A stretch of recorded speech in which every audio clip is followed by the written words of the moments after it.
de um exercício do capítulo, acho que é 11. Fala, É o exercício 3B do Menkel, né? Daqueles que eu passei adicionais. Não sei se tem no 3, tem algum adicional. Capítulo 11, 3B, desculpa. É o 3, que tem A, B, C, né? E é o B, que fala sobre o PIB. Capítulo 11 ou 10? 11.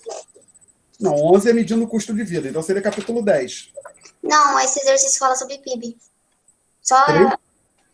Pede pra achar. Esse exercício fala sobre PIB. Não, então, que veja bem, eu estou olhando aqui, capítulo 11, questão 3, fala em índice de preço. Habitante de Vegópia, gasto toda a renda em couve-flor, brócolis e cenoura. Não, desculpa. É o exercício 4. Perdão. O exercício 4. Aham. American Idol, produzem equipamento de karaokê e CD, é isso? Isso. Aí é o B. B. A dúvida? Eu não consegui chegar no resultado. Eu não entendi como usar o método deflator do PIB e ia conseguir achar essa porcentagem do Então, nível eu de posso pedir o seguinte: no final da aula, você me lembra? Quando eu falar, estou encerrando a aula, você diz que quer discutir o exercício? Pode ser? Ok. Aí a gente continua, mantém a gravação e a solução vai para o. Então, vamos lá. A gente vai entrar. Aí, antes de eu começar a retomar a matéria, alguém quer falar de tirar uma dúvida, ou de exercício, ou da matéria que a gente discutiu até agora? Não? Desculpa, eu lembrei, eu tenho que abrir o meu quadro. Então, eu vou fechar isso aqui. Eu vou abrir este aqui, Sketchbook, e Present Now. Entire Screen, Screen 1. Então, se tudo correr como planejado, daqui a pouco vai aparecer uma tela branca, um software, apareceu algo branco aí para os senhores, né? Sim? Sim. Ok, Sim. obrigado. Então, lembrando que na aula passada tinha ficado uma dúvida sobre a expressão fiat money, e uma aluna tinha pedido, inclusive, exemplos que a gente trazer hoje. Então, vamos lá. O livro diz que o chamado fiat money é uma moeda sem valor intrínseco e que é emitida pelo governo. Aí, nesse caso, tem o chamado curso forçado. Tá? Então, vamos lá. Alguns livros, inclusive o Manual do Menck vai dizer fiat money é moeda sem valor intrínseco, como a gente tem hoje, que não tem uma garantia, não tem um lastro, por exemplo, não está garantido que eu possa trocar uma nota de R$ 5 por uma nota de $1, o Banco Central não tem esse compromisso, tá? Ou pode trocar por dólar ou por ouro. E não tem curso forçado. Alguns autores simplesmente dizem que o fiat money é simplesmente uma moeda sem valor intrínseco, ou seja, que não, só funciona como moeda. Se ela tem curso forçado ou não, eles nem discutem. E, em tese, essa moeda poderia ser até emitida pelo setor privado, por agentes privados. Aí alguém pediu um exemplo, eu fui olhar em tese mesmo. Eu não achei nenhum exemplo pela onde uma situação duradoura, onde existisse moedas sem uso, sem valor intrínseco, por exemplo, que não fosse o cigarro ou chocolate, que isso tem uso, né? Tem pessoas que gostam de cigarro, tem pessoas que gostam de chocolate, que eu até falei nos campos de prisioneiros, refugiados no final da Segunda Guerra, os refugiados usavam cigarro como moeda, mas o cigarro, e não tinha sido emitido por uma entidade governamental. Porém, o cigarro tem valor intrínseco, né? Tem gente que fuma o cigarro. Bom, então eu não achei nenhum exemplo. Acho que não estou dizendo que não existiu, mas se existiu foi algo de curta duração e não há registro histórico, ou se há o registro histórico, não é muito discutido. Tá? Então, essencialmente, hoje, vou dizer assim, é o fiat money para fins práticos, ou seja, não ter curso forçado e ser emitido pelo setor privado, mas no mundo real, o fiat money é a moeda que tem curso forçado e emitida pelos governos. A moeda que tem sem valor intrínseco, que tem curso forçado, ou seja, que o governo impõe a aceitação da moeda, e emitida pelos governos, nós temos várias. O Brasil, que tem a sua moeda real, tem o Reino Unido, temos os Estados Unidos, a maior parte dos países hoje está nessa situação, tem esse tipo de moeda. Perguntas? Não, então, vamos voltar agora aqui para a página 3 das notas de aula, onde eu falo, o título assim, o sistema do Federal Reserve, eu vou abreviar aqui, da Reserva Federal, tá? Federal Reserve, FED é a sigla para Federal Reserve. Aí o livro discute o Federal Reserve, eu vou falar também do Banco Central do Brasil, para a gente entender, inclusive, as diferenças. Então, o chamado FED, Federal Reserve, é o Banco Central dos Estados Unidos. E o que é um Banco Central? O Banco Central é a instituição encarregada de supervisionar o sistema bancário e controlar a quantidade de moeda na economia. Tá? E uma função importante que ele é um emprestador de última instância. O que quer dizer isso? Um banco que estiver precisando de dinheiro, ele pode pedir recursos emprestados à Reserva Federal. Agora, aqui é importante ter... Desculpe, só... Acho que é bom, vamos falar disso agora. Porque, veja bem, uma coisa diferente é existir um problema de liquidez e um problema de insolvência, vamos colocar assim. O que eu estou querendo dizer? Vamos supor que não aconteceu a pandemia, nós estamos numa sala de aula no UFRJ. E aí, quando eu estou terminando a aula, vou embora, vou pegar a condução para voltar para casa, eu me dou conta que eu perdi a minha carteira, ou esqueci, eu não tenho dinheiro para pegar a condução. Eu estou quebrado financeiramente? Estou, entre aspas, falido? Não. Não, obrigado. Eu estou com um problema de liquidez, eu não tenho espécie ali, um dinheiro na hora para pegar o ônibus, sei lá, 4, 5 reais, ou pegar um táxi, pagar um pouco mais, uns 10 reais, 15 reais, alguma coisa desse tipo, tá legal? Então, isso, o que pode acontecer, no caso do... Então, é uma situação bem diferente. Outra coisa é eu, basicamente, viver acima das minhas possibilidades, ganho X, saio gastando todo mês 2X, daqui a pouco não tem mais dinheiro nenhum no banco, aí estou pendurado no cartão de crédito, no cheque especial, e assim vai, e daqui a pouco não tenho dinheiro nenhum, não tenho dinheiro nem para pegar um ônibus. Aí, Gabriela, liquidez e insolvência, que é algo diferente, tá legal? Liquidez é uma escassez temporária de recursos, temporária de liquidez, pode pensar assim. Você gostaria de ter mais recursos em espécie, ou que você possa gastar imediatamente do que tem no momento. Tá?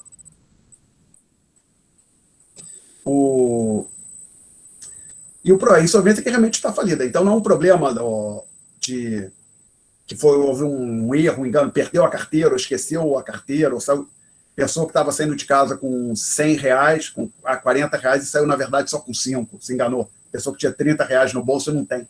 Gastou os 5 para um ônibus, indo para a FRJ e não tem dinheiro para voltar para casa. Uma coisa desse tipo. Bom,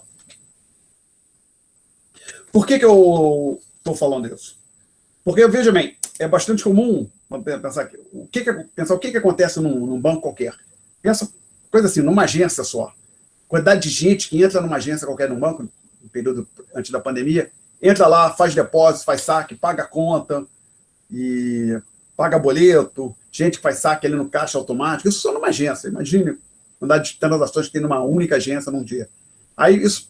Agora pensa para um banco todo como o Bradesco, que aí tem um bando de gente fazendo aplicação e resgate pela internet, gente fazendo TED, então um bando de correntistas do Bradesco num dia recebe transferências, TED, DOC, agora tem o Pix, tem outros clientes do Bradesco que estão efetuando pagamento, pagando boleto, e simultaneamente o Bradesco está comprando ou vendendo moedas estrangeiras, está comprando e vendendo títulos públicos, ou prestando dinheiro para um outro banco, pegando dinheiro emprestado com um terceiro banco. Na verdade, transações em que um banco do porte do Bradesco, da Caixa Econômica, faz num dia é uma coisa imensa, né? Então, pode acontecer que no final, ali, em algum momento, ali, de repente, o banco perceba, ups, eu comprei títulos públicos e errei na mão. Comprei um excesso, comprei títulos públicos, comprei muitos títulos públicos, eu devia ter comprado um pouco menos e descobri que estou com pouco dinheiro aqui. Então, basicamente, eu agora precisaria ter disponível aqui, né, como reservas, até porque tem uma quantidade mínima de reservas que o Banco Central exige, um valor X e eu estou abaixo disso. Aí o que o banco pode fazer? Ele pode ir no chamado mercado interbancário, pedir dinheiro emprestado para os outros bancos, pode tentar vender alguns títulos que ele tem em seu poder, e se com isso ele não conseguir resolver, for realmente uma coisa transitória, o último, por isso que fala de última instância, ele pode procurar o Banco Central e pedir dinheiro emprestado por um prazo, digamos, um dia, 2, uma semana, uma coisa transitória, de curto prazo, até a situação se normalizar. Tá? É um papel importante que os bancos centrais exercem, porque isso, basicamente, isso impede, o fato de existir o Banco Central exercendo essa função, impede que um banco que não está insolvente quebre, no sentido que ele não consiga honrar os seus compromissos. Tá? Porque a pior coisa que pode ser para um banco, alguém chega no banco para fazer um saque, ou muitas pessoas, né, chegam no banco para fazer saque, e não conseguem, o banco diz que não vai honrar, e começa a ter circular a notícia. Olha, esse banco não está deixando as pessoas sacarem. O que os outros correntistas vão querer fazer? Vão querer sacar, né? E antigamente, tem a expressão, a gente vai falar aqui de corrida bancária, antigamente a tal corrida bancária tinha que acontecer fisicamente, todo mundo ia pessoalmente ao banco sacar dinheiro. Hoje em dia isso não é necessário. Se a pessoa está com dinheiro no banco e fica nervosa, quero tirar o dinheiro daqui, ela pode, por exemplo, ir na internet, fazer uma transação, tem conta em outro banco, fazer um TED para um outro banco, né? Resgatar sem precisar ir pessoalmente ao banco. Né? Então, a chamada corrida bancária, que antigamente exigia, há 30, 40 anos, que os correntistas fossem pessoalmente às agências, hoje pode acontecer sem que ninguém saia de casa. E não é por causa da pandemia, não, porque já existia a possibilidade de fazer as transações pela internet. Né? Perguntas? Bom,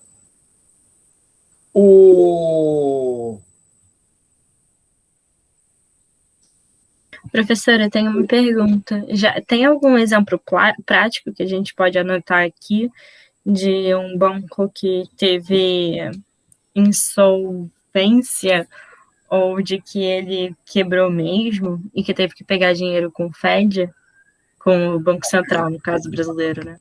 Coisa que você falou aqui recente. Vamos ver se eu estou com o nome correto na cabeça.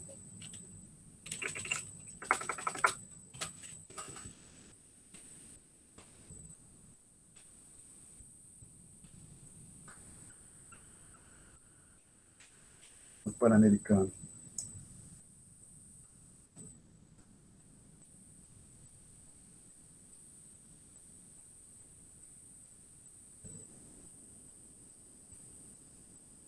Deixa eu ver. Quebrou.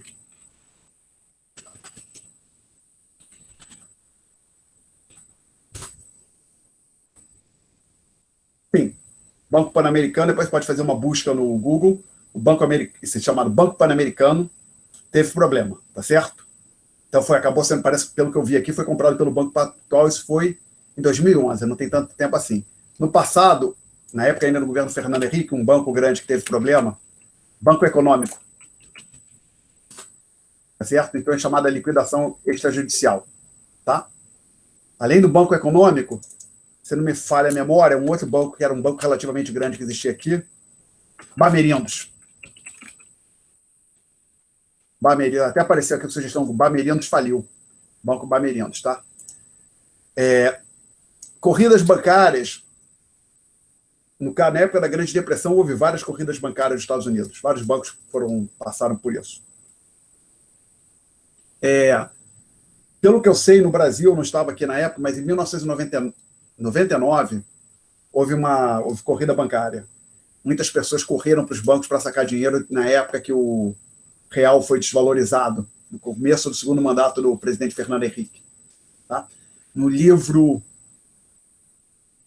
acho que o título é Saga Brasileira, a luta de um povo pela sua moeda, que é sobre o surgimento do real e sua implementação escrito pela jornalista Miriam Leitão. Ela descreve esse período, esse momento que houve corrida bancária em 1999, tá?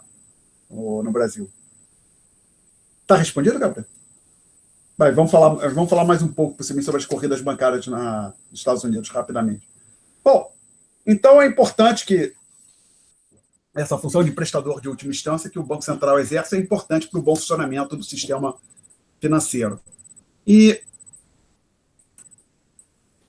o sistema financeiro, a gente não vai estar discutindo aqui, mas tem um papel importante, porque ele permite, uma das coisas que ele faz, ele funciona como intermediário entre os pessoas poupadores e os tomadores, pessoas que têm excesso de recursos, que têm poupança positiva, com outras pessoas que têm poupança negativa, que precisam de recursos emprestados. Né? Tá? Então, os bancos exercem esse papel importante na economia. Bom, aí aqui eu falei que o Banco Central é encarregado de supervisionar o sistema bancário. Aí tem um ponto, né? Pode acontecer, por exemplo, aqui no Brasil, o Banco Central também atua como fiscal dos bancos. Não necessariamente isso tem que ficar com a mesma instituição, ou seja, o emprestador de última instância não necessariamente vai estar encarregado da fiscalização dos bancos. Tá? Então, talvez pode acontecer a fiscalização ser exercida fora do Banco Central. Aí, no caso dos bancos, eles não estão, no caso do Brasil, especialmente, eles não estão sujeitos só às regras do Banco Central. Né? Por exemplo, se o banco é uma sociedade anônima de capital aberto, vocês têm ações negociadas em bolsa, está sujeito também às regras da CVM. Tá? Desculpe, aí alguém, não sei se ele já te respondeu, era pergunta para mim? Não sei se era para o senhor, professor, mas ela perguntou quais eram os problemas de liquidez e solvência. Aí eu só respondi no chat, não sabia se já tinham sido respondidos. Tá, acho que sim. Então, vamos continuar a nossa viagem aqui pelo mundo da Reserva Federal e do Banco Central do Brasil. Bom, alguns exemplos de bancos centrais. O Fed, como a gente já falou, que é a Reserva Federal Americana, o Banco da Inglaterra, ou seja, o Banco Central do Reino Unido se chama Banco da Inglaterra. Banco do Japão é o Banco Central do Japão. Aí o Banco do Brasil não. O Banco do Brasil não é o nosso Banco Central. A gente tem aqui o Banco Central do Brasil, BCB, que é diferente do BB. Tá? Banco Central Europeu, que é o Banco Central da União Europeia, que está encarregado de emitir e gerenciar a moeda comum da União Europeia, o euro. Banco Central do Brasil, eu mencionei. Aí, na última bolotinha aqui na página 3, ele fala o Fed, ou seja, vamos discutir o Fed rapidamente. Ele foi criado em 1913, após uma séria crise bancária que ocorreu em 1907. Em 1907 houve uma crise bancária, ou seja, vários bancos quebraram nos Estados Unidos, e por conta disso, o Congresso americano criou o Fed em 1913. O presidente dos Estados Unidos indica o presidente do Fed para um mandato de 4 anos. Os dois mandatos não se iniciam na mesma data, inclusive. Ou seja, cada presidente dos Estados Unidos precisará conviver pelo menos alguns anos com o presidente do Fed nomeado pelo seu antecessor. Então, por exemplo, o Joe Biden assumiu agora, está lá na frente do Fed alguém indicado pelo Donald Trump. Aí, daqui a alguns anos, possivelmente, o Joe Biden vai ter a chance de trocar. Tá? Ele é administrado por um que eles chamam Conselho de Governadores, assim, Board of Governors, não são governadores dos estados, não. Então, é o nome que deram. Tá? Ele é como se fosse o Conselho de Administração da Reserva Federal. Além do presidente do Fed, estão nesse conselho 6 membros indicados pelo presidente da República para mandatos de 14 anos. Então, o presidente da República indica os integrantes desse conselho e eles têm mandatos de 14 anos. Existe algo chamado Comissão Federal do Mercado Aberto, Federal Open Market Committee, FOMC, que é composta pelos governadores e por 5 dos 12 presidentes dos bancos regionais. Esses bancos regionais, que a Reserva Federal é uma estrutura. Então, tem uma Reserva Federal em São Francisco, tem uma em Minneapolis, tem uma em Nova York, tá? Quer dizer, tem 12 unidades espalhadas nos Estados Unidos, e 5 desses 12 presidentes participam da FOMC, ok? Então, é um sistema que tem uma relativa autonomia frente ao presidente da República e ao Congresso. americano. Perguntas até aqui? Então, agora aqui, Banco Central do Brasil. Professor, Fala. eu não sei, não ficou claro para mim. É possível um banco central falir? Ele está numa situação de insolvência? Eu entendo que é possível que... Ops. É a ligação da Clara. Acho difícil.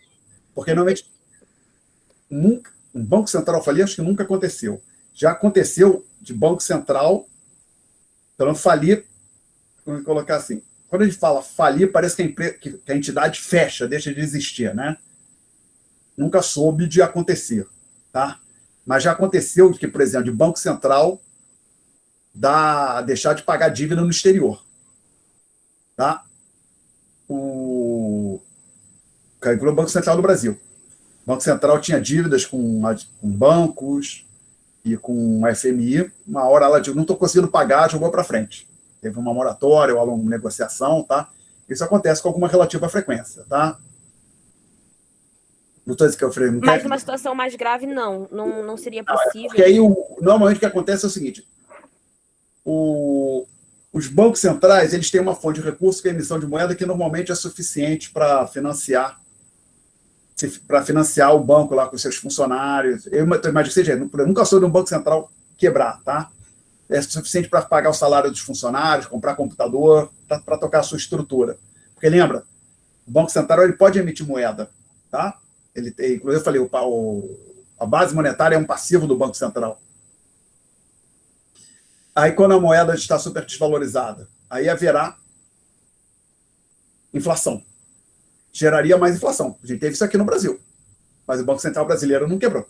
Tá? Ok?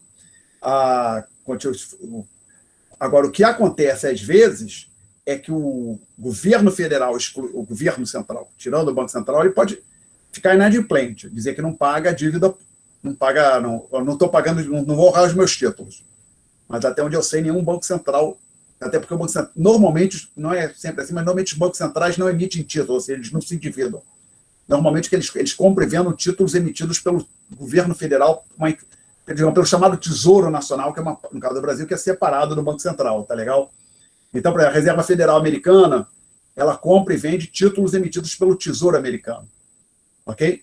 No Brasil, já é uma época que teve títulos de emissão do Banco Central, agora parece que não tem mais. Talvez ainda tenha alguns aí para vencer, eu não sei, mas... Então, assim, então a ideia de um Banco Central quebrar, se aconteceu, eu realmente não conheço. Mas se acontecer, eu vou dizer uma coisa bem incomum. Tá legal? Tá respondido, Maria? Ok. Bom, aí o nosso glorioso Banco Central do Brasil, BCB, foi criado em 31 de dezembro de 1964, ele é no regime militar. O presidente do Brasil, o presidente da República, ele pode destituir o presidente do Banco Central a qualquer momento. Então, assim, o presidente, seja Bolsonaro, Dilma ou quem vier depois, não quero mais esse presidente, ele demite a qualquer momento. Porém, o substituto precisa ser aprovado pelo Senado. Todos os diretores do Banco Central têm que passar precisam ser aprovados pelo Senado. Então, se um presidente da República quiser tirar o presidente do Banco Central ou qualquer diretor, quem vier depois tem que ser aprovado pelo Senado. Já falei, os diretores devem ser aprovados pelo Senado. De acordo com informações que eu levantei no website do Banco do Brasil em 30 de agosto de 2019, faltou um A aqui, a instituição, que é o Banco Central, faltou um A, tem 8 diretorias, você tem 8 diretores, deveria ter 8 diretores, mas às vezes tem diretor que acumula. Parece que em algum momento no governo, no mandato da Dilma Rousseff, ela estava com dificuldade de aprovar alguma coisa no Senado, então teve diretor que ficou acumulando, que parece que quando o camarada já foi aprovado para a diretoria A, parece que ele pode acumular a diretoria A com a diretoria B sem passar pela sabatina do Senado. Mas aí eu não tenho certeza, tá? Perguntas? Professor, eu tenho uma dúvida. Então, antes de se ter o Banco Central do Brasil, quem regulava, por exemplo, a moeda brasileira na economia? Caos total. E esse caos continua ainda no período do banco no período pós-Banco Central. O caos continua até uma parte da estabilização que teve que ser feita, foi removendo o caos que tinha na administração pública, no governo federal, no governo estadual. Caos total. Você perguntou, então vamos falar. Show de horrores. Assim, show de horrores, gente. Então vamos lá. Lembrando, se memória eu falei, existia antes do Banco Central algo chamado SUMOC, Superintendência da Moeda do Crédito, que era algo bem menor que o Banco Central. E aí o Banco do Brasil exercia algumas funções típicas de Banco Central. Aí, quando criaram o BCB, pelo que eu sei, eles pegaram os funcionários da SUMOC, alguns funcionários do Banco Central do Banco do Brasil foram para o Banco Central. E aí surgiu o Banco Central do Brasil. Mas a confusão continuou por muito tempo. Que, por exemplo, existia um negócio chamado conta-movimento, que era o que permitia que o Banco do Brasil, na prática, atuasse como se fosse Banco Central, emitindo e, na prática, criando e descriando moeda como se fosse o próprio Banco Central. Tá? E, inclusive, quando eu estudei base monetária, que a gente discutiu agora, que a gente precisa falar, base monetária é PMPP mais reservas dos bancos, tá?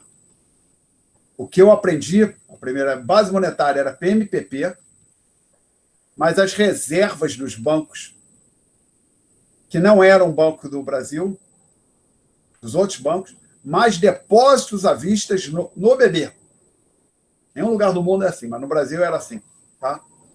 Aí acabaram com essa conta movimento e mudaram o conceito adotaram o conceito de base monetária igual ao conceito que existe no mundo todo, que é esse aqui. Era um caos total. Outra coisa, a relação do Banco Central com o Tesouro era um caos. Então, no livro da Miriam Leitão, ela dá uma boa ilustração. Vamos só entender, tem algo chamado aqui o orçamento. Pessoas aqui no Brasil têm muita dificuldade para entender isso, impressionante. Pessoas, não a ideia de orçamento. Mas é claro, quando alguém é eleito presidente da República,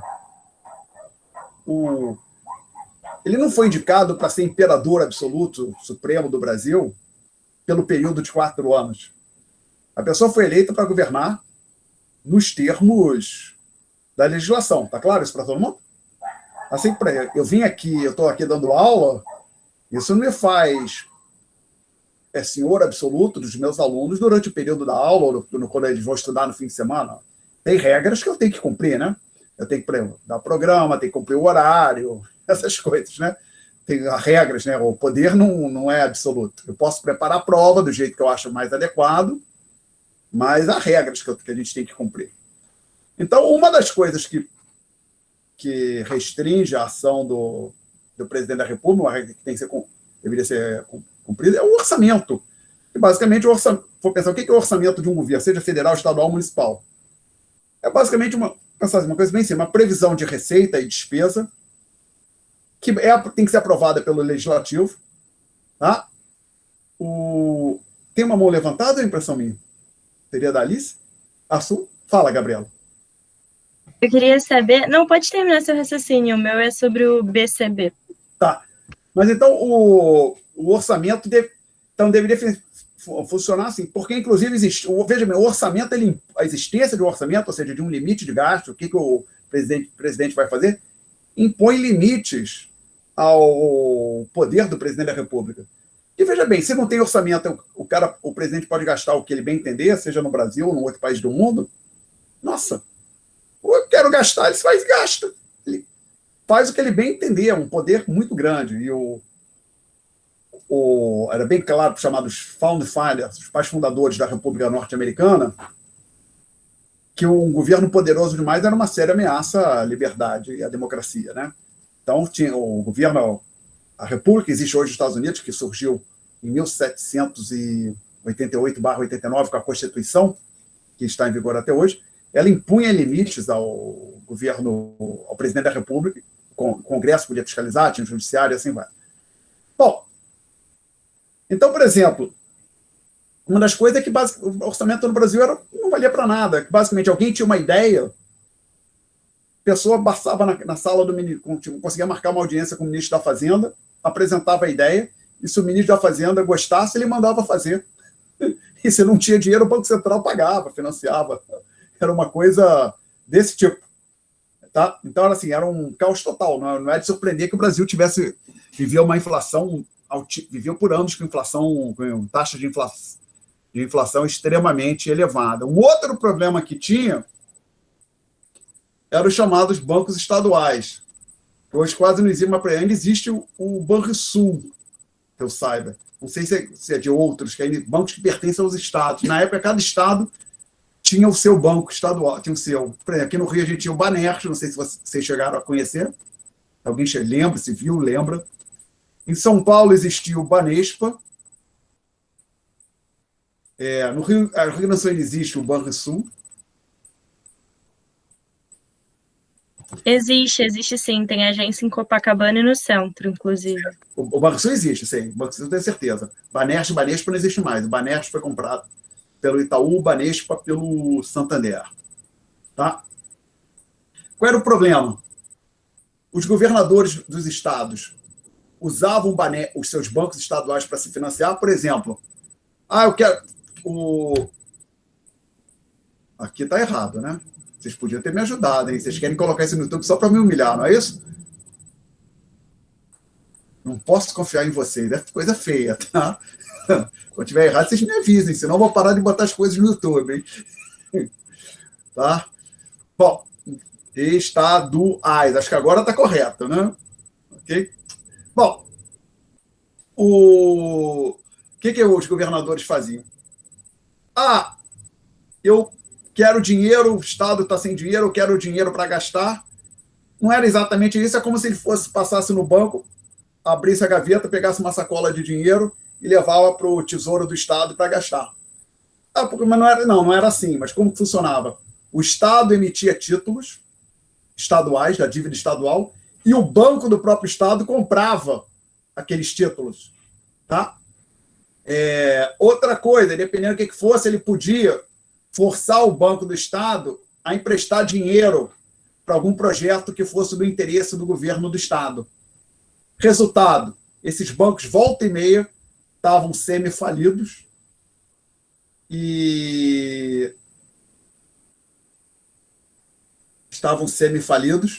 precisavam receber socorro do Banco Central, que aí emitia dinheiro. Na prática, o Banco Central emitia dinheiro para socorrer esses bancos.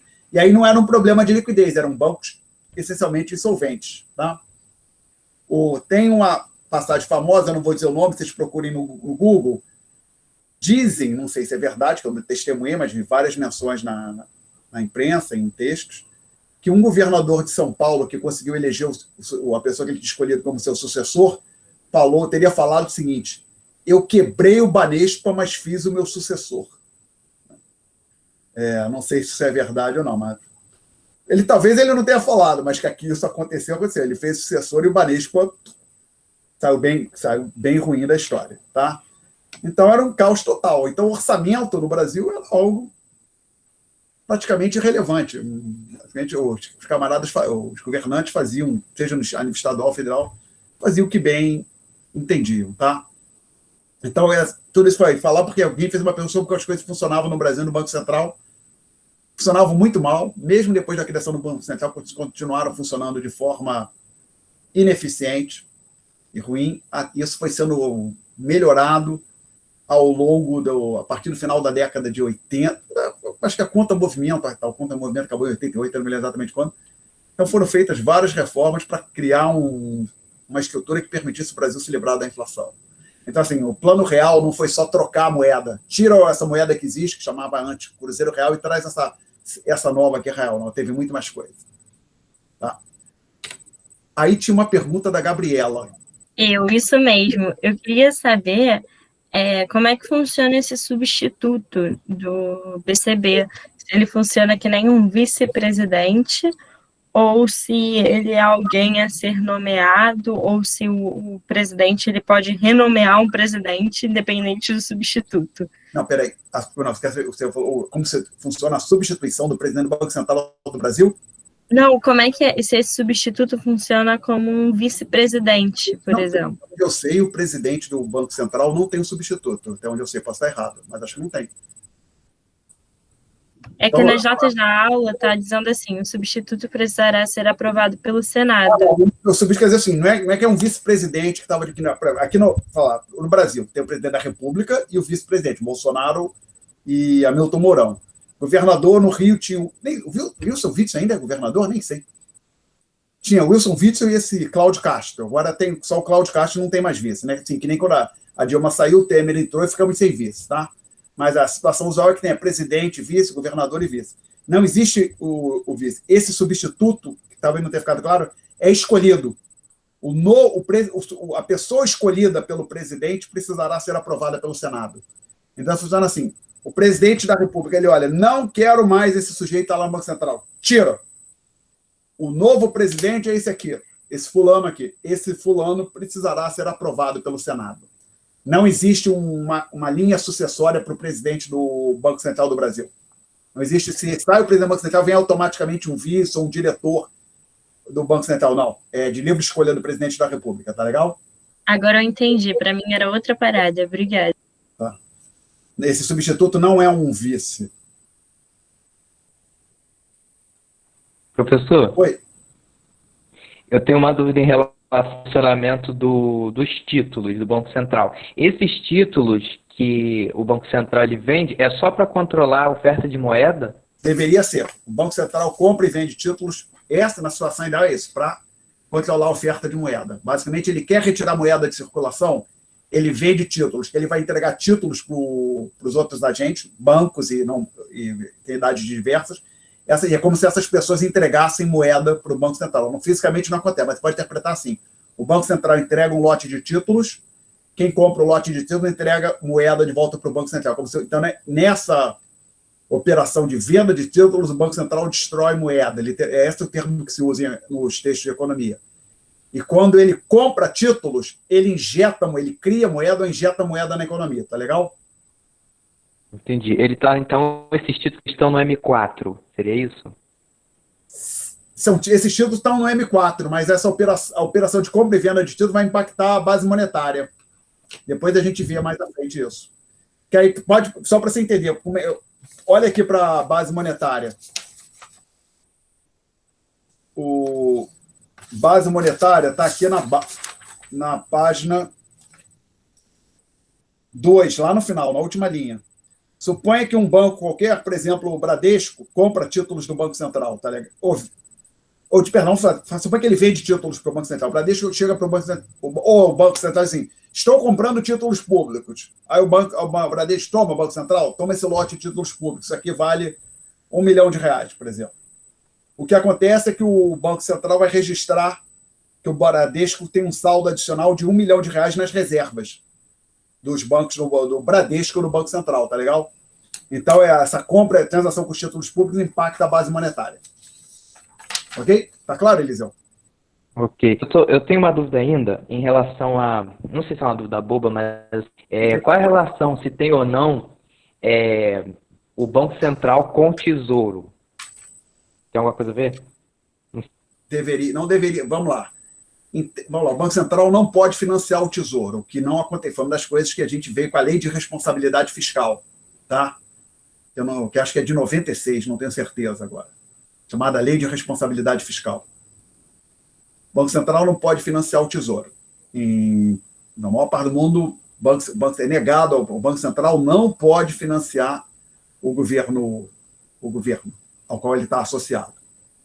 Então, basicamente, esse tipo de... Não deveria isso acontecer. O que acontece é que o Banco Central do Brasil ele funciona também como um banqueiro do Tesouro no seguinte sentido.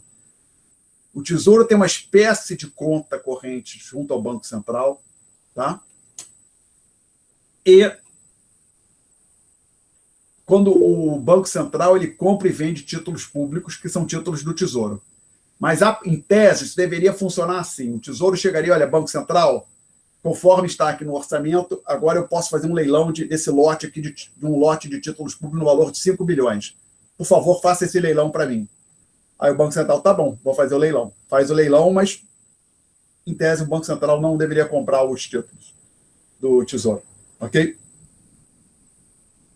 Respondi, Eliseu? Oi, sim. Ok, aí a Alice levantou a mão. Professor, a minha dúvida é porque eu entendi que quanto menor for a taxa de reserva, maior vai ser o multiplicador de moeda, então maior a circulação de moedas na economia, né? Mas no livro diz que quando o Banco Central, ele compra títulos, né? Ele aumenta a circulação, mas ele diz que essa quantidade de moeda circulada aumenta porque aumentam as reservas do banco. E aí eu não entendi, porque na minha concepção, quanto maior for a reserva, o dinheiro guardado no banco, menor a circulação. Então, Vamos lá, a gente ainda não discutiu essa parte, mas a gente vai discutir mais à frente, parte de criação e distribuição de moeda, mas a ideia é que são duas coisas. Uma coisa é a quantidade, são as chamadas, aquilo que a gente já usou aqui a palavra, reservas dos bancos no Banco Central, tá? Que aparece lá no M0, ok?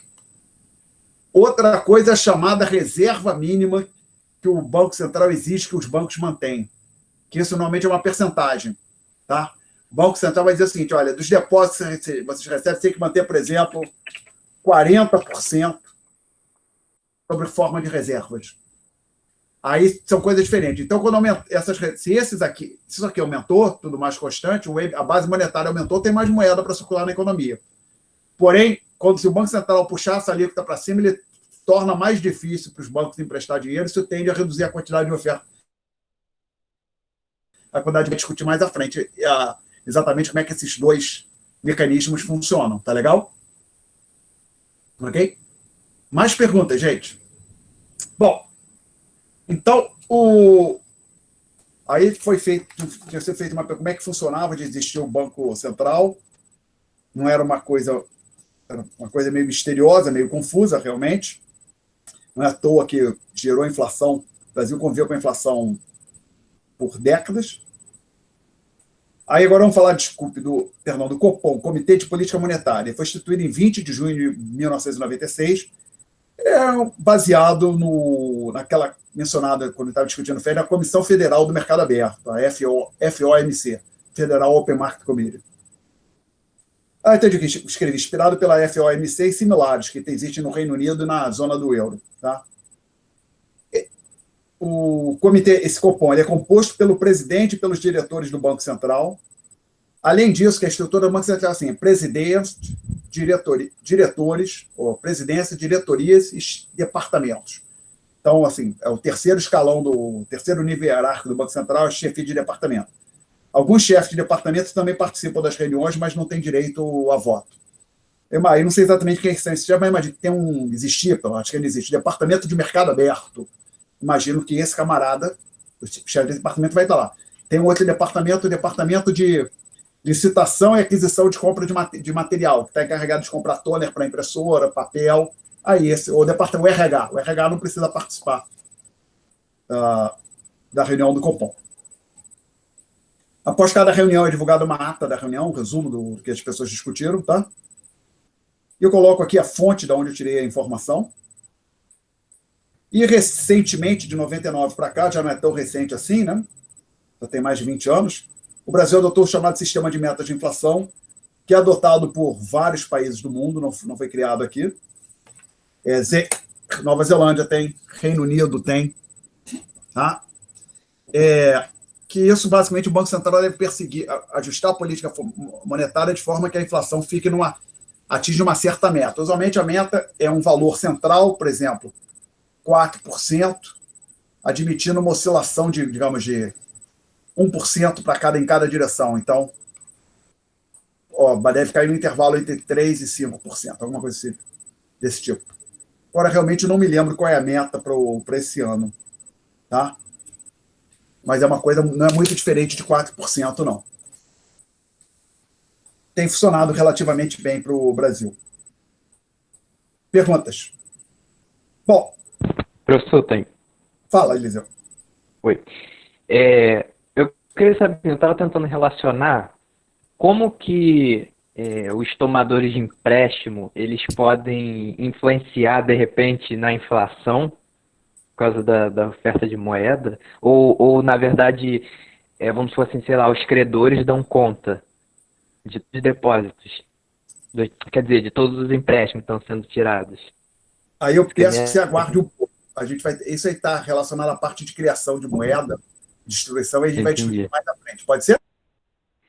Entendi. Eu Pode ser? estava na dúvida nesse processo haveria alguma interferência da política monetária ou o dinheiro que está sendo circulado no país ele já dá conta disso. Não, vamos lá. Eu não vou dizer. Pode, só para o dinheiro já dá conta. Pode ser alguém que queria pegar dinheiro emprestado e não conseguiu. Pode ser. Então, em certo sentido, entre aspas, o dinheiro não deu conta. Tá legal? Mas, assim, e o Poço falou, a política monetária é feita, é conduzida de forma também, às vezes, a impactar essas operações de empréstimo concedido pelo banco ou não. A gente vai ver mais à frente como isso funciona, tá? É que o ponto é que existe uma relação entre os depósitos à vista e os empréstimos que os bancos concedem, tá? E aí a gente vai ver que a ideia, o Banco Central, quando ele tenta reduzir fazer que a oferta de moeda cresça mais devagar, ele tenta segurar os chamados depósitos à vista também, tá? Isso vai impactar os empréstimos concedidos pelos bancos. Aí, desculpe, só uma coisa, quando eu falei sistema de inflação, eu coloquei duas palavras aí, transparência e a palavra inglesa commitment. A transparência, que basicamente faz parte do sistema de meta de inflação, que o Banco Central que está no sistema de meta tem que anunciar a meta para a inflação, tem que dizer anunciar publicamente o que ele está fazendo para manter a inflação dentro da meta, para atingir o alvo e assim vai. E commitment é uma palavra que eu não tenho uma boa tradução, então usei a expressão em inglês, será como comprometimento. Força é o seguinte: a existência do sistema de meta de inflação, ele cria restrições à atuação do Banco Central, força o Banco Central a perseguir uma meta para a inflação. Meio que amarra as mãos do Banco Central, o Banco Central não pode sair fazendo o que bem entende por aí, entre aspas, tá? Então, por exemplo, a ideia de commitment é uma coisa relativamente simples. Por exemplo, suponha que você eu quero fazer ginástica, então, mas é chato, se eu sozinho não vou fazer nunca, você tenta achar um parceiro com quem, um amigo ou uma amiga, ou namorado, marido, seja lá quem for, um parceiro para fazer ginástica, onde vocês definem dias e horários para os dois se reunirem e fazer ginástica, para correr ou fazer exercício, ou para estudar também. Às vezes as pessoas gostam de se reunir em grupo para estudar, porque se vai estudar sozinho, falta disciplina e não estuda muito, enquanto vai para um grupo, para a biblioteca ou para a casa de alguém, estuda mais, rende mais, né?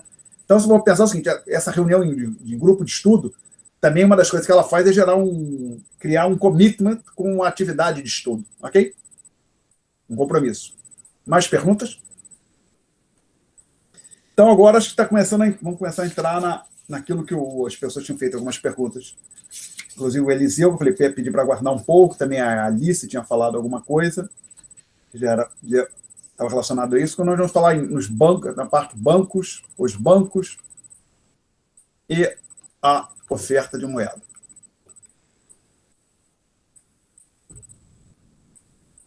E o truque é que não é apenas, na hora que você admite que M1 é moeda, ou seja, que M1, que é igual a PMPP, mais depósitos à vista, é moeda, os bancos, Bradesco, Banco do Brasil, eles também criam moeda. Tá?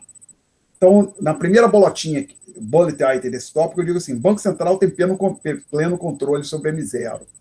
Se não quiser pleno, pelo menos tem um controle razoável sobre o M0. Por quê? Tudo que está no M0, na base monetária, faz parte do passivo do Banco Central. Ele tem como impactar essas variáveis. Porém, os bancos comerciais também, essa parte aqui, também são ofertantes de M1. Consequentemente, o Banco Central não tem um pleno controle sobre o M1. Então, quando você olha para o M1, isso aqui é criado pelo Banco Central, papel moeda em poder do público. Isso aqui é criado ou deixa de existir por conta de ações, ou reduz o saldo, dos bancos privados, dos bancos como Caixa Econômica, Itaú, Bradesco, Banco do Brasil, e assim vai. Então, a gente vai estudar na sessão como os bancos influenciam a oferta de moeda. Tá? E aí, virando para a próxima página, a gente fala do caso simples de 100%, do sistema de 100% de reserva bancária. Tá? Então, estamos virando aqui para a página 5. começa falando o chamado caso simples do sistema de 100% de reserva bancária. Então, a primeira bolotinha diz assim, o primeiro boletim, supõe que não existe nenhum banco na economia e que o M0 é igual a 100, ou seja, de pessoas, só para não ter dúvida. Então, PMPP é igual a 100, né? Que você não tem banco, não tem reserva, que ali, que é para M0. PMPP mais reservas, não há reserva. Aí surge, de repente, um banco.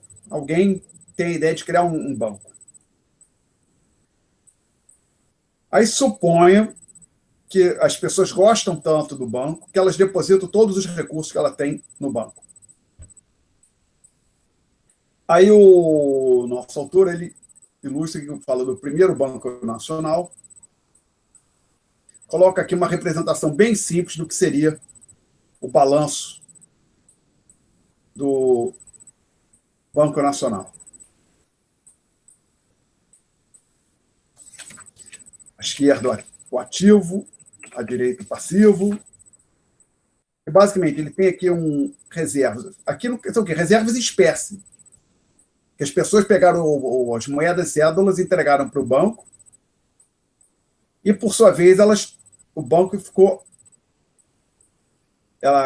entre aspas, devedor em 100 para as pessoas, que a qualquer momento elas podem bater no banco e sacar daqueles 100. Alguém quer fazer alguma pergunta até aqui? Professor, eu tinha colocado no chat que eu esqueci o que é dever. Depósito à vista. Tá bom, obrigada. Tá? E, então, nesse exemplo hipotético aqui, do jeito que está esse primeiro balanço que a gente colocou aqui, tem dois balanços balanços simplificados, né, evidentemente, na página 5, estamos olhando para o primeiro ainda. A conclusão é que o M0 é igual ao M1, ambos são iguais a 100.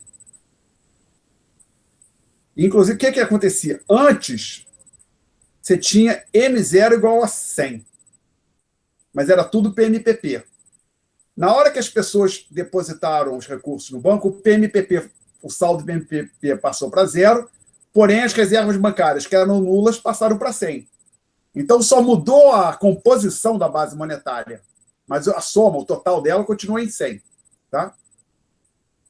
E o M1, que antes também era 100, porque lembra, o M1 é PMPP mais depósito à vista. Tinha 100, antes do banco surgir, aqui era 100, aqui era 0. O banco surgiu, isso virou 0, esse aqui passou a 100. Tá? Então, aqui onde o banco simplesmente recebe 100% de reserva, é porque o banco recebe o dinheiro e não faz nada com eles. Como eu penso assim, o banco só é um cofre, pode pensar assim. É como se o banco é um mega cofre. Não, o surgimento do banco não impactou a quantidade de moeda que existia na economia, seja no conceito M0, seja no conceito M1. Alguma pergunta até aqui, gente? Você pode repetir a explicação de que porque M0 e M1 são iguais a 100, sendo que eles não impactam na moeda? Tá, vou tentar botar de forma mais estruturada. Permita-me tentar apagar esse quadro aqui.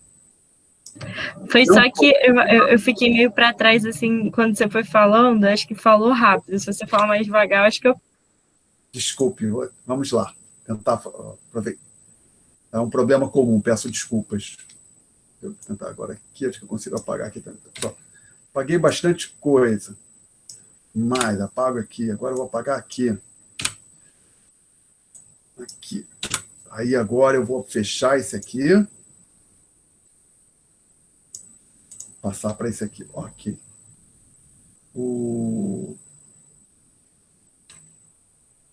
A ideia aqui é o seguinte. Você tinha aqui coloca assim, M0 e M1 antes e depois. Isso quer dizer, antes do banco surgir e depois que o banco surgiu.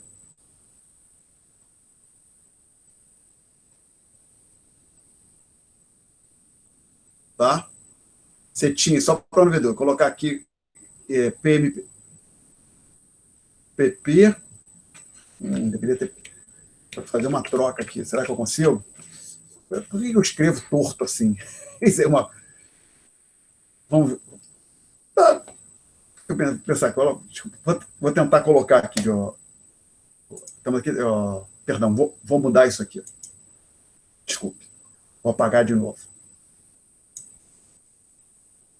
Desculpe, vamos ver se eu consigo agora.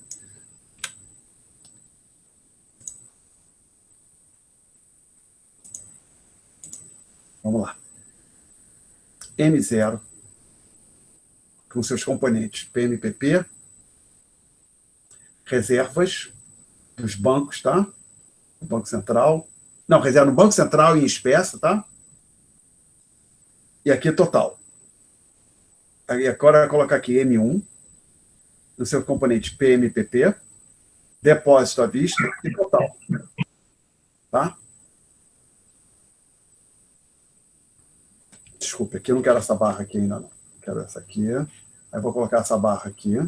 Aí colocar essa aqui. Aí colocar isso aqui assim. Ok. Então, aí aqui eu vou botar uma linha pontilhada. Outra linha pontilhada. Mais uma pontilhada aqui. Outra pontilhada aqui. Aí aqui seria a situação antes. E aqui depois.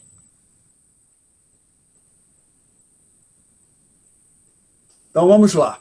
Antes, PMPP era 100. Não, como não existia banco, não existiam reservas, M0 era 100, o total era 100. PMPP era 100, não existia banco, isso aqui então era 0, e o total era 100. Aí surgiu o banco. As pessoas gostaram do banco, pegaram todo o dinheiro em espécie que elas tinham e depositaram no banco. Este aqui zerou. E aqui também. As reservas do banco, conforme no balanço, 100. Total, 100. E no DV? DV, que antes era 0, passou a 100. E o total aqui, 100. Tá legal? Então, você observa que o total, em ambos os casos, tanto M0 como M1, é 100, antes e depois. O que muda é a composição. Tá? Olha aqui. Aqui tinha 100, 0, que passou para 0, 100. Aqui 100, 0, 0, 100. Tá legal? Tá mais claro agora, Gabriel? Mais perguntas, gente? Agora, eu posso apagar o quadro? Então, vamos aguardar. Professor, só uma dúvida que eu ainda estou meio perdida. Qual seria a diferença da reserva e do dever? Vamos lá, até inclusive, olhando aqui para isso que está no círculo. Reserva é uma conta de ativo, literalmente. Nos balanços do banco, as reservas fazem parte do ativo. O saldo do depósito à vista faz parte do passivo, é uma obrigação dos bancos, tá?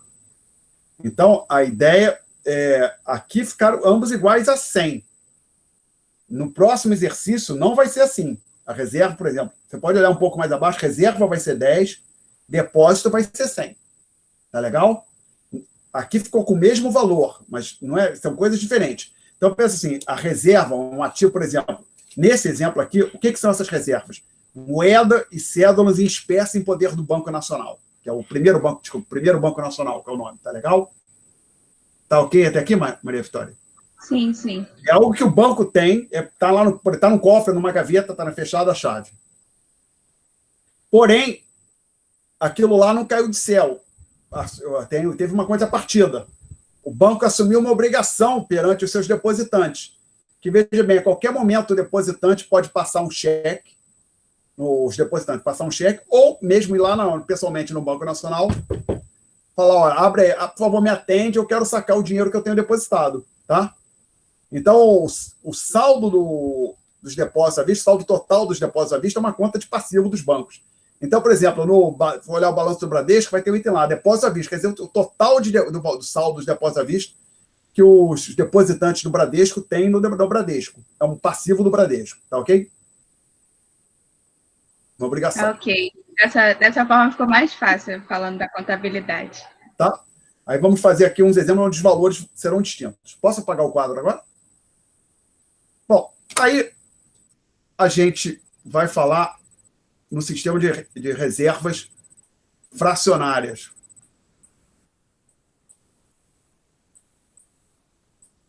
Que era para ser um A. Fracionárias. Quem são as fracionárias? Reservas que são fracionárias, conforme o título na metade da página 5. Então, a gente vai ver que veja bem, o ponto central no exemplo que a gente acabou de discutir é que tudo que o banco recebe como depósito, ele mantém sob a forma de reservas. Mas não é isso que eles fazem. Aí, como eu coloco na primeira bullet item dessa sessão, eu digo o seguinte: em um sistema de reservas fracionárias, os bancos mantêm apenas parte de depósito como reserva. Então, o que é o seu reserva fracionária? Onde o banco recebe depósitos, parte disso ele mantém sob a forma de reserva, uma outra parte ele vai emprestar ou comprar título público, fazer alguma coisa, utilizar de alguma forma. Tá? Então, vamos supor que os bancos mantêm 10% do depósito como reserva. Aí, o que aconteceu aqui? O balanço do primeiro Banco Nacional, agora, essa BN, o primeiro Banco Nacional, ele veio um pouco menos, ele tinha um pouco mais rápido. Então, ele recebeu 100 de um depósito à vista. Ele manteve 10% disso como reservas, 10%. E o que ele fez com os outros 90%? Ele emprestou, por exemplo, para um setor privado, seja lá como for, tá? Então, mas ele recebeu 100, depósito de 100, 10 ele guardou, 90 ele emprestou para receber juros em cima desses 90. Tá? E, por simplicidade, depois de uma próxima, na bullet item que tem depois do balanço, esse balanço simplificado, eu menciono o seguinte: suponha que o montante emprestado foi sacado do banco. Então, suponha que o banco efetuou um empréstimo de 90 e quem recebeu o empréstimo sacou do banco. Então, o que a gente tem? A gente tem M0 igual a 100 e M1 igual a 190. Como, Alexandre? Sim. Então, a ideia aqui é o seguinte: havia R$100 na economia, ou 100 milhões de reais. Surgiu o primeiro Banco Nacional. Aí as pessoas olharam, pô, que lindo, vamos depositar todo o dinheiro lá. Aí o banco recebe aqueles depósitos de 100, guarda 10%, no caso, 10 unidades, 10 milhões de reais, se fossem 100 milhões de reais, sob a forma de reservas, e ele empresta 90. E quem recebeu o empréstimo, saca do banco os 90. Então, a gente tem que o M0 é 100, por quê? Porque o PMPP vai ser igual a 90, e as reservas dos bancos, que no caso é um só, é o Banco Nacional, é igual a 10. E o M1, você tem PMPP de 90, que a gente já discutiu ali à esquerda, e o depósito à vista igual a 100. Tá? Então, agora você tem a situação no qual, eu tinha falado que usualmente o que acontece, o M0 é menor que o M1. Então, os bancos estão criando moeda, ou criando, os autores vão falar, criando liquidez. Alguém quer fazer alguma pergunta até aqui? E aí, o que eu digo? Conclusão. Os bancos criam moeda quando eles mantêm somente uma fração dos depósitos como reserva. Foi o que aconteceu aqui nesse exemplo. Eu fiz com 10%. Se eu tivesse feito 50%, aqui a gente teria 50, 50. Então, aqui o M1 seria 150. Aí alguém mais... Alexandre, isso aí depende da hipótese que quem pegou o dinheiro emprestado sacou os R$90, ou 90 milhões de reais. Não depende, não. Suponha que tivesse acontecido o seguinte: ao invés de sacar, o que pode interpretar assim, o banco concede um empréstimo, aí o banco telefona para o camarada: o dinheiro está disponível, você quer sacar? Aí o cara fala: quero sacar. Aí é exatamente essa situação que nós temos aqui. Vou colocar em vermelho agora o que aconteceria se o sujeito falasse: não quero sacar não, deixa o dinheiro aí na minha conta. O que o banco teria que fazer, então? Colocar mais 90 no saldo aqui. Teria que... Ah, tá. Então, você tem um saldo adicional aqui de 90. Tá? E aí, o PMPP ficaria em 0, mas isso aqui estaria indo para 190. Ok? Ok? Alguém quer fazer pergunta? Mas quem são esses 190? 100 daquelas pessoas que depositaram o dinheiro quando o banco surgiu. Esse 90 vem dos empréstimos que o banco concedeu, que o banco avisa ao correntista: o dinheiro está disponível na sua conta. Tá? Professor, Sim, desculpa, Gabi, pode falar. Pode falar, menina, fala aí. Professor, mas então qual seria a contrapartida no ativo? Porque ficaria 190 no passivo e 100 no ativo. Oi? Eu não entendi muito bem essa última conta que você fez, que o senhor botou 90, mais 90. E aí ficaria 190 no passivo. Só que tem que ficar igual, né, no ativo e no passivo. Então, qual seria a contrapartida no ativo dessa adição dos 90?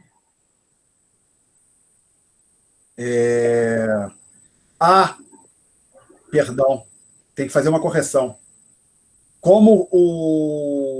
Aqui faltou uma coisa, tá legal? Basicamente, e vai ser a diferença aqui. Uma boa pergunta, Maria Vitória, isso tem que ser levado em conta, evidentemente, que basicamente surgiu 90 aqui, tem que ter uma contrapartida. Que, na verdade, aqui ficaria em 100. Vamos tentar entender o que acontece. Permita-me apagar o que está em vermelho, tá? Acho que você fez um bom ponto aqui. Vamos pensar passo a passo.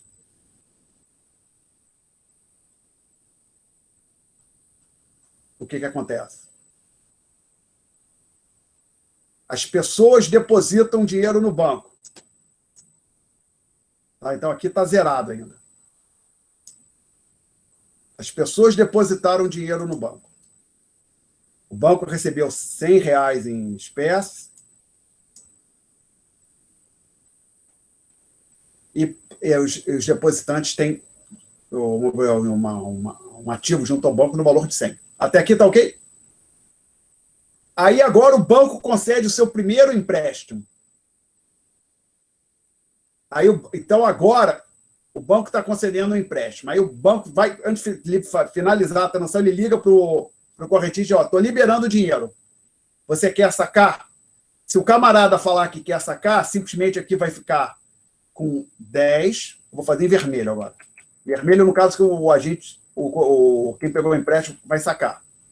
Aqui ficará em 10 e aqui em 90, tá? Então, o que houve aqui? Menos 90 aqui, mais 90 aqui embaixo, tá legal? Tá certo? Então, tem as contrapartidas direitinho, concorda? Sim. Agora, supõe que na hora que o banco liga, o sujeito fala, não, eu não vou sacar. Quero deixar o dinheiro aí parado na conta. Abre uma conta para mim e deixa o dinheiro parado aí. É o que na prática acontece, né? O banco não te dá o dinheiro espécie, ele bota numa conta. Aí o que acontece, nesse caso, o banco continua com os R$100 em espécie parado lá na gaveta, bonitinho. Então, na hora que aí ele lança o empréstimo, vou colocar em verde agora, mais 90 de empréstimo, e vai ter mais 90 aqui. Ok? Ah, tá, entendi. Obrigada. Do jeito que estava antes, não estava legal. Tinha uma imprecisão, acho que agora ficou mais claro. Tá ok, Maria Vitória? Obrigado pela pergunta. Professor, eu queria só que o senhor repetisse a conclusão, que já que vai sempre economia, o banco guarda 10 e coloca 90 para emprestar. E aí, o que acontece com o passivo? Eu queria só que você repetisse a conclusão. Deixa eu ver. É que você estava falando do M0 igual a 100 e o M1 igual a 190.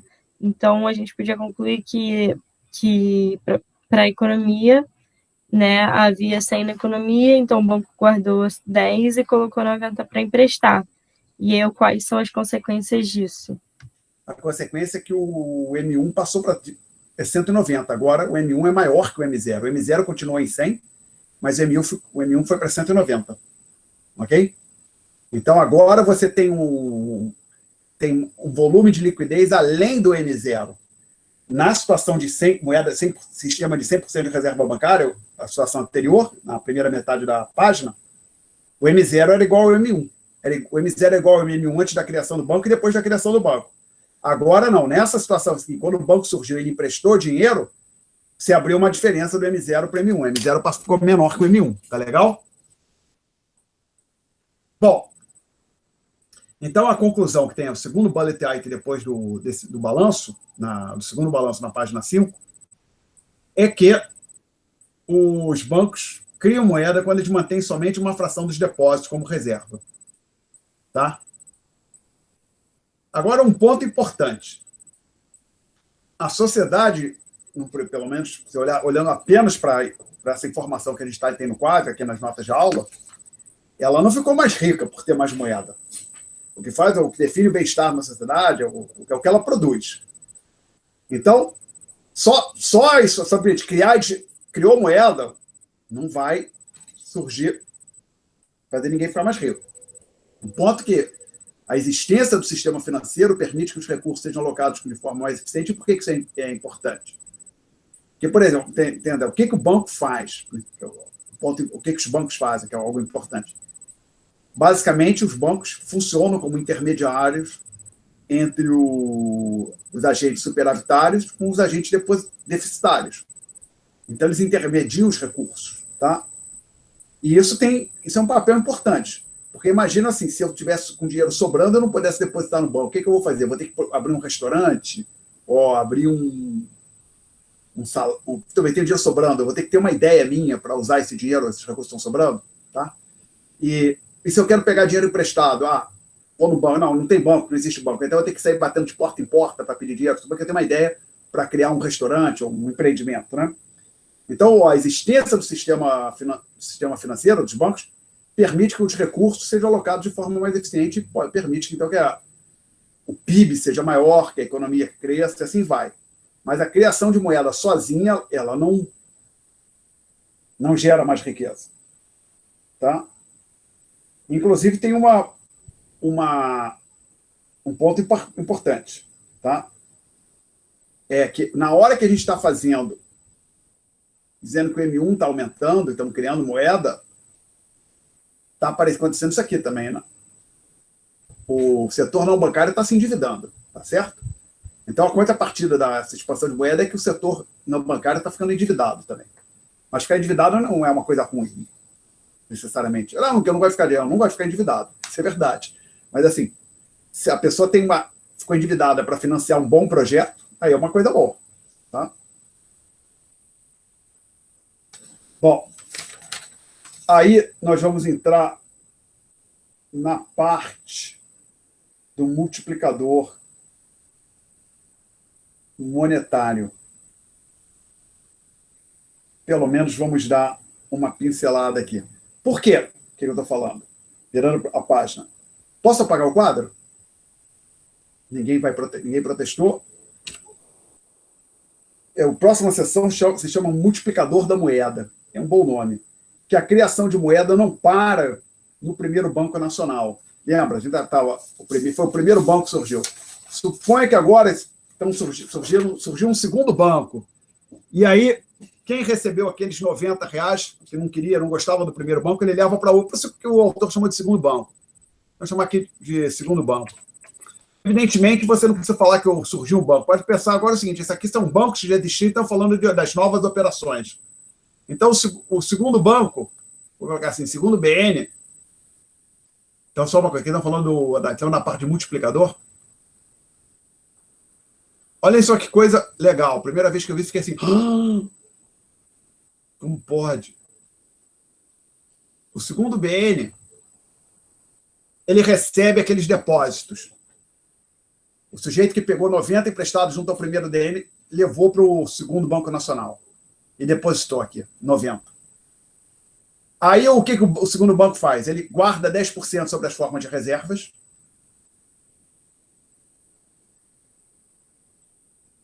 e efetua empréstimos, empresta a diferença. Ele empresta, então, 81. Ok? E aí, o processo não para aqui. Agora imagine que quem recebeu esses 81 emprestados se comporta da mesma forma. Ele leva para um outro BN. Aí o terceiro BN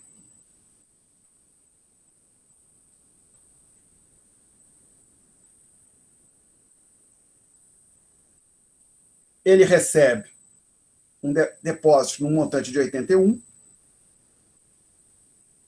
Ele vai guardar sobre as formas de reservas 10% disso, 8,1, e vai emprestar a diferença, o 90% de 81. Então, os empréstimos seriam, eu fiz a conta aqui, 72,9. 72,9 mais 8,1 dá 81. Então, só parar aqui, nesse estágio, aí eu botei aqui nas notas de aula, se for olhar aí embaixo, tem umas reticências. Esse processo continua, mas vamos avaliar o M1 aqui. O que a gente tem no M1? Só nesse momento. M1, a gente tem PMPP está em 72,9, tá? Que o sujeito sacou, o último camarada sacou 72,9 do. Aqui, olhando, quem pegou esse 72,9 sacou do terceiro BN. Mas o dever, ele tem 3 componentes no dever. A gente tem R$100 em depósito no primeiro Banco Nacional. Temos 90 no segundo Banco Nacional e 81 no terceiro Banco Nacional. Então, na hora que a gente soma tudo isso, vou pegar aqui a minha calculadora, que, na verdade, na próxima aula a gente vai fazer, que isso, na verdade, é uma sucessão infinita. A gente vai fazer a conta completa. Aqui estamos fazendo só do comecinho da sucessão. Calculadora. Pago tudo. Vamos lá, 72,9 e Enter. 100 mais 90 mais 81 mais. Só aqui já deu 343,90. Tá?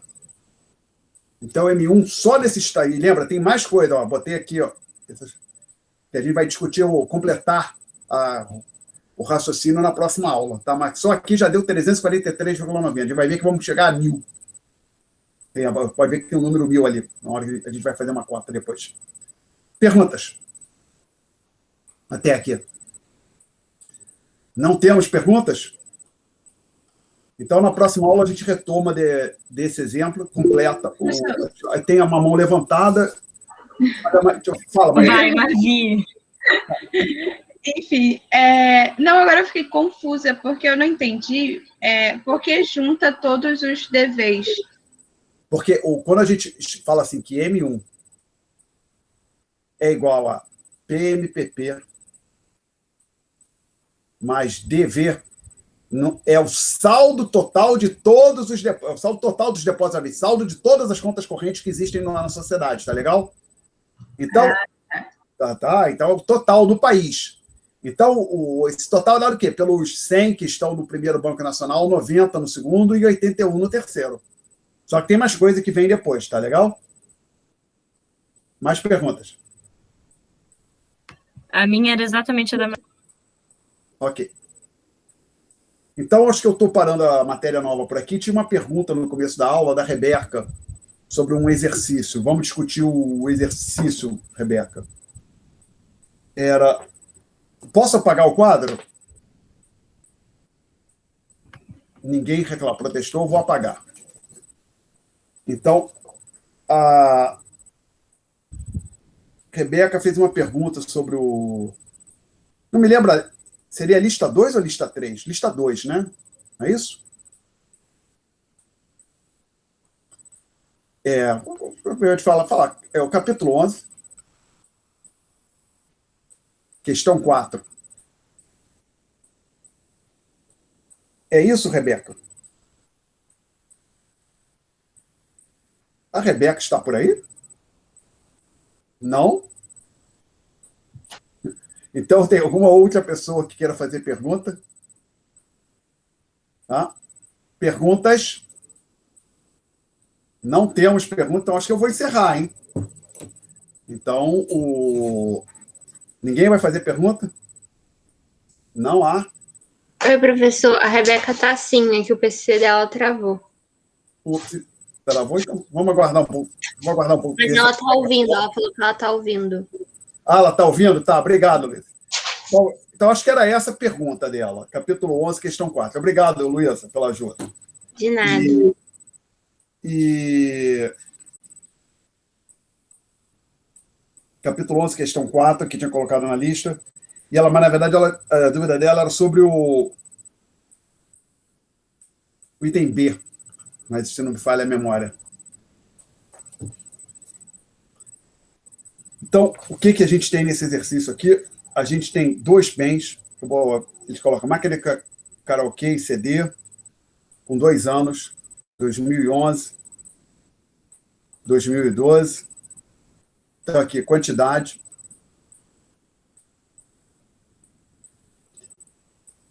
Vou chamar assim, quantidade 1, preço 1. Isso é o tal karaokê, que aparece na tabela do livro. É um dos bens.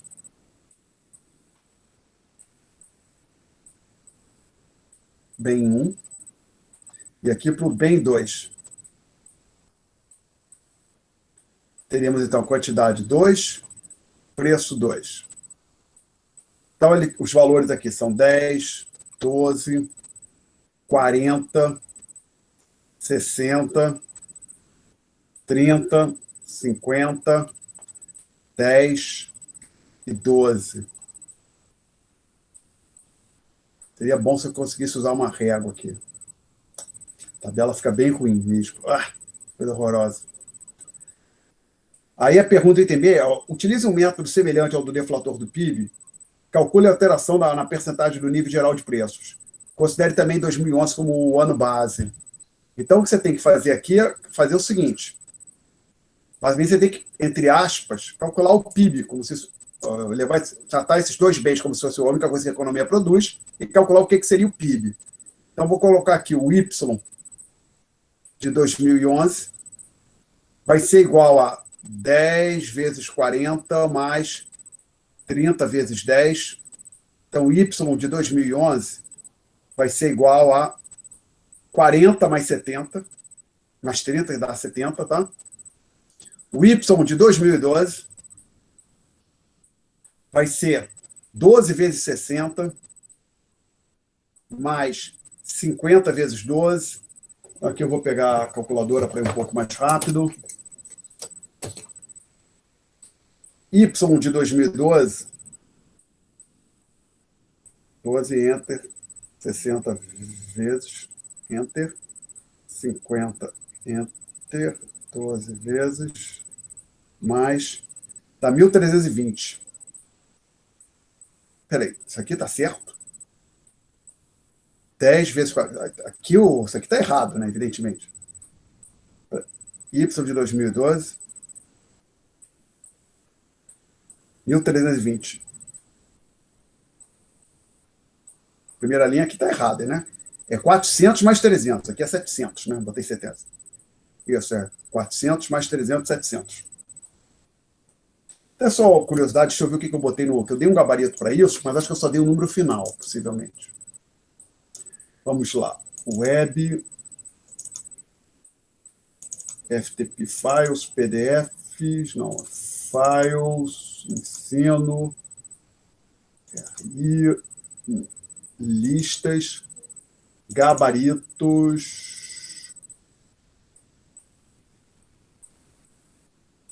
Aí aqui, então, a lista 4. Não, é 4, né? O item B. Item B eu botei como resposta 34,69%. Vamos ver se eu vou chegar a essa mesma resposta. Tá. Aí tem que calcular também algo que eu vou chamar de Y minúsculo 2012, que é o Y o PIB de 2012 a preço de 2011. Então, usei letra minúscula. Então, a gente está falando de 10 vezes 60 mais 30 vezes 12. Então, esse é o PIB de 2012 a preço de 2011.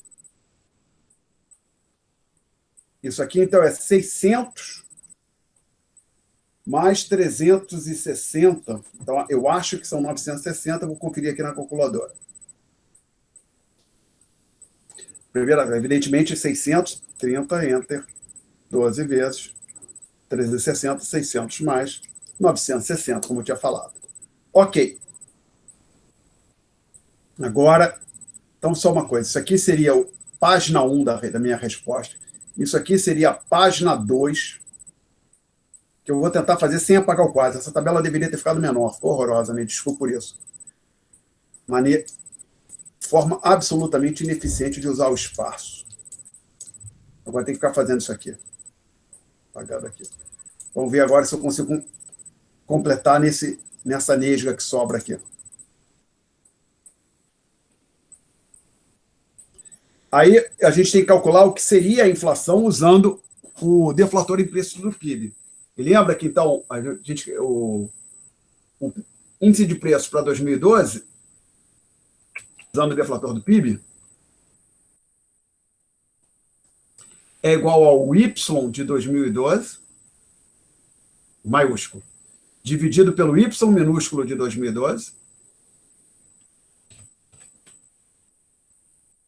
é o PIB real, tá? Nominal dividido pelo real, vezes 100. Então, isso aqui é 1.320 dividido por 960 vezes 100. Espero que dê o número que eu botei no gabarito. 1.320, 960 divide, vai dar. 100 vezes 137,50. Quanto eu botei no meu gabarito?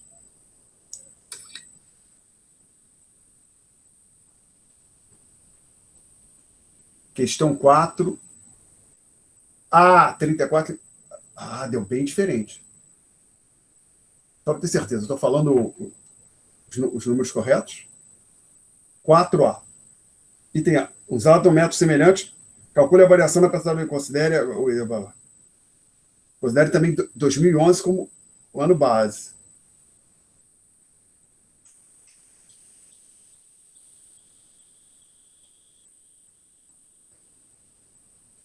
Então, eu estou com uma pequena diferença. Aqui eu achei 37,50. Agora, só conferir. 1.350.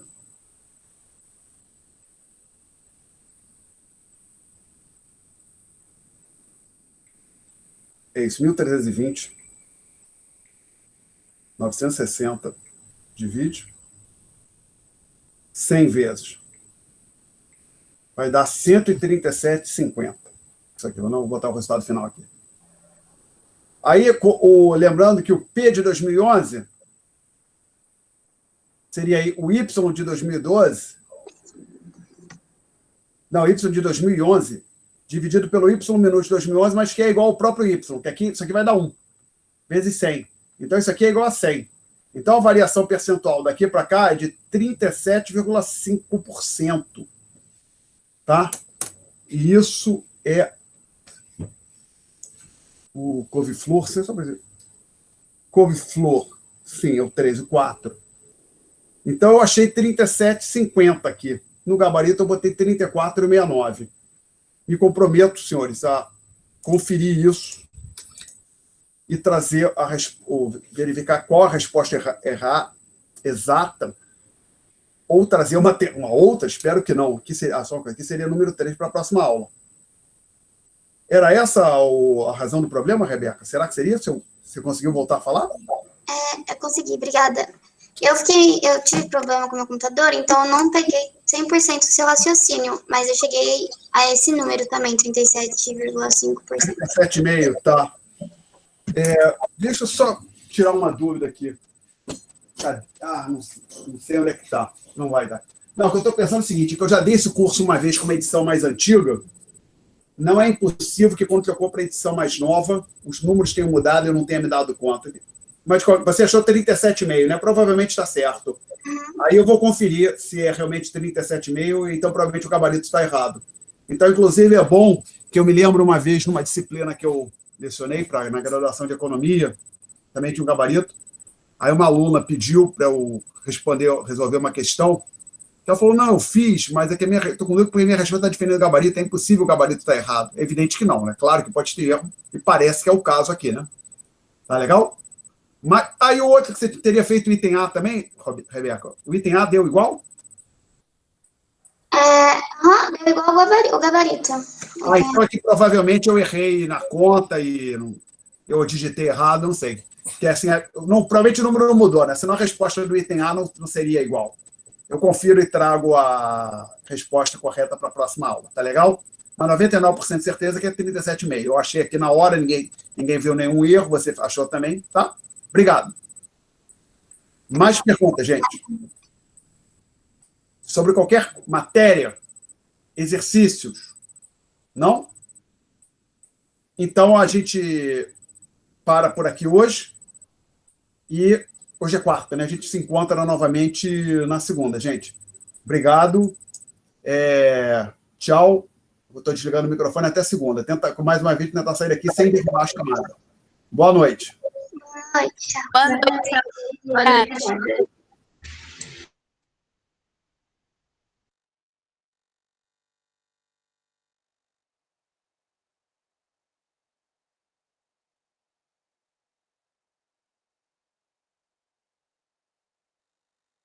Ainda tem alguém aí? Peço desculpas. Não, só estou eu mesmo, né?